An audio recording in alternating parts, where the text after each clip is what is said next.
मुशाहिद सैयद साहब बहुत शुक्रिया। ज़ाहिर आप चीन के मामलात को, सीपेक के मामलात को बड़े करीब से देखते हैं। खित्ते में बड़ी तब्दीली आई है, अमेरिका को शिकस्त हुई, तालिबान को इस वक्त फतह हासिल हुई। इस सारे सिनेरियो में क्या मामला है अमेरिका का अफगानिस्तान से निकलना? ज़ाहिर अभी तो बड़ी एम्बैरेसिंग सिचुएशन है, मगर क्या लॉन्ग टर्म में उनका चीन पर फोकस करने में उनको मदद देगा?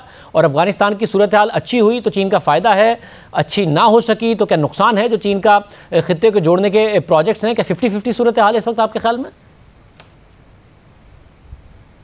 नहीं, मेरे ख्याल 50 नहीं है, 70-30 कह लें। 70% फायदा है इस खित्ते को, चाइना को और अफगानिस्तान को, क्योंकि अमेरिका जंग से निकला है और चाइना का कोई एक्स्ट्रा बैगेज नहीं। इस जंग में चाइना शरीक नहीं हुआ। और चाइना, अमेरिका आ रहा था, उन्होंने 80,000 बॉम्ब्स मारे, मिसाइल्स मारे 20 सालों में, और 2.5 लाख अफगानिस्तान के अवाम को शहीद किया। China is coming with investment, belt and road. और चाइना, उनके जो दो हमसाए हैं वो बड़े कलीदी किरदार है इसमें BRI में। एक हमारा पाकिस्तान का सीपेक जो अफगानिस्तान के एक तरफ है, दूसरी तरफ है ईरान। उन्होंने चाइना के साथ स्ट्रेटेजिक पार्टनरशिप की है। और खुद अशरफ गनी साहब जब सदर थे जून 2016 में, उन्होंने खत लिखा सदर शी जिनपिंग को कि हम अफगानिस्तान सीपेक को ज्वाइन करना चाहता है। लेकिन फिर हिंदुस्तान का असर आया, हिंदुस्तान ने दबाव डाला तो वो पीछे हट गए। तो पिछले दिनों एक मीटिंग भी हुई थी उरुमची में, पिछले साल दिसंबर में 2020 को, joint working group on international cooperation Pakistan और चीन का। उसमें भी बात ये हुई थी कि हम किस तरह सीपेक को आगे बढ़ाएं और चीन का भी रोल बढ़े, और उसमें अफगानिस्तान सरे फहरिस्त है। तो मेरे ख्याल में मजमूई तौर पर इस खित्ते को और चाइना को और अफगानिस्तान को फायदा होगा। अमेरिका की अब कैपेसिटी गड़बड़ करने की कम हो गई है। याद रखें कि वो शिकस्त खुर्दा ताकत है, वो कमजोरी से निकला है। वो अमेरिका का वो रोब दबदबा नहीं जो 20 साल पहले था। और अब वो ठीक है हिंदुस्तान को इस्तेमाल कर सकता है, लेकिन बराह रास्त अफगानिस्तान में मुदाखलत मुश्किल हो जाएगी उनके लिए। मतलब ये बताइएगा कि जब मुलाकात हुई गुज़िश्ता दिनों सदर पुतिन की और सदर बाइडेन की, तो वाज़ेह तौर पर नज़र आया कि सदर बाइडेन चाहते हैं कि रूस अपने आप को चीन से दूर करे, चीन तनहा नज़र आए। हालांकि रूस और चीन करीब उस वक्त ही आए हैं जब रूस पर पाबंदियाँ लगाई गई, तो मुआशी निसार और सिफारती निसार रूस का बढ़ा, दोनों आपस में करीब आए। आपको लगता है कि अब जो खित्ते की सूरत हाल बन रही है अफगानिस्तान के बाद भी, और जिस तरीके से चीन के खिलाफ मुहाज बन रहा है, उसमें चीन और रूस के दरमियान भी फासला आ सकता है, या फिर इस वक्त खित्ते की सियासत बिल्कुल अलग सिमत में जा रही है?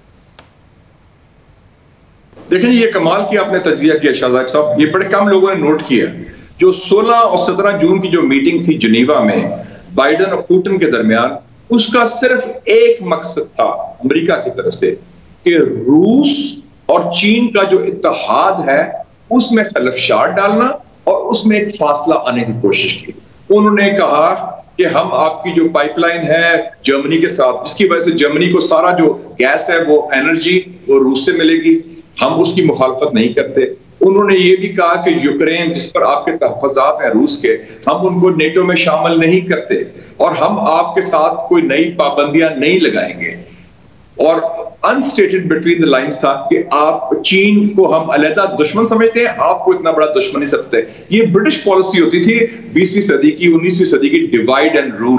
तो अमेरिका ने इसकी नाकाम कोशिश की और बड़ा मजाक केस कोशिश है। आप ये ना भूलें कि इस पर चाइना रूस का बड़ा क्रिटिकल अलायंस है। और अभी देखा क्या हुआ, जिस दिन तालिबान की हुकूमत आई 15 अगस्त, उसके 4 दिन के बाद सऊदी अरेबिया का नायब वजीर दिफा MBS का जो छोटा भाई है खालिद बिन सलमान KBS, वो कहां गया? वो वॉशिंगटन नहीं गया, वो मॉस्को गया है। मॉस्को किस लिए गया? हथियार लेने। अर्दोगान कहां गया? किससे बात की उसने? पुतिन से। और अर्दोगान कौन है? प्रेसिडेंट टर्की का, जो नेटो का एलाय है, वाहिद मुसलमान मुल्क है। और वो S-400 मिसाइल्स कहां से ले रहा है? रूस से ले रहा है। तो आप देखें जी, ये लोगों के इस खित्ते में भी रुख जो उनके साबिक इत्तेहादी थे, या वो मॉस्को की तरफ होगा या बीजिंग की तरफ होगा, और अगर हम भी अच्छे कार्ड्स खेलें इस्लामाबाद की तरफ होगा। अमेरिका ने ये वो बहुत जो नफसियाती तौर पर भी फीलिंग हुई है कि अमेरिका अपने साथियों का साथ नहीं देता। वो डॉक्टर किसिंजर ने कहा था, जब मैं उधर पढ़ता था अमेरिका में, एक स्पीच में मैं उधर था, उसने कहा कि it is dangerous to be America's enemy but it is fatal to be America's friend. बड़ा खतरनाक है दुश्मन बनना अमेरिका का, लेकिन अगर आप हमारे दोस्त बन गए तो हम आपका साथ नहीं देते। ये उन्होंने वाज़ेह कर दिया है हाल ही में सूरत हाल में। तालिबान से डील कर ली और गनी को भी फारग कर दिया। तो ये माजी में भी उन्होंने हमसे भी ये किया है और लोगों से भी किया है, उन पर एतबार नहीं होगा। एक क्रेडिबिलिटी गैप बहुत बड़ा आ गया है शाहजेब साहब, अमेरिका की लीडरशिप के बारे में, अमेरिका की सलाहियत के बारे में और अमेरिका की दोस्ती के बारे में। बहुत शुक्रिया।